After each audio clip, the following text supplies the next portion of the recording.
And it's going to be how it was reported that old Russell Wilson wanted Pete Carroll fired as Seattle's quarterback, head coach before he left. And apparently, I guess they had fallen out. Yeah, remember that play by the end zone against the Patriots when he wanted Russell to look, try to be all cute and pretty, and throw that flare out, and then it got picked off as opposed to just giving the ball to Marshawn Lynch. My, history could have been different. Now, Russell Wilson doesn't have the talent levels of Patrick Mahomes, but he would have had 2 rings. He would have beaten Brady and Belichick, and history may have had Russell Wilson as a top 10 quarterback on the backer end of it, but when that one Super Bowl changed fortunes forever. You remember Richard Sherman's face and how Michael Bennett felt and Earl Thomas felt. Marshawn came out of it the better man. He got all kinds of commercial endorsements. He's still loved in Seattle. If you're in the area, he still gets commercials.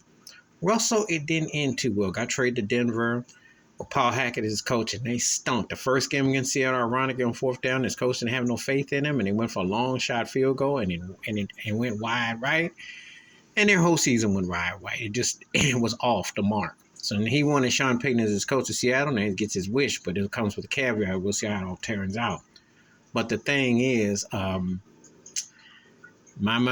seemed like the dynamics were there, and then they fell off. And then this ain't the first time you've heard such a thing. But Pete Carroll, for the rah-rahness and I'm one of the boys and all that, that tends to wear off quick.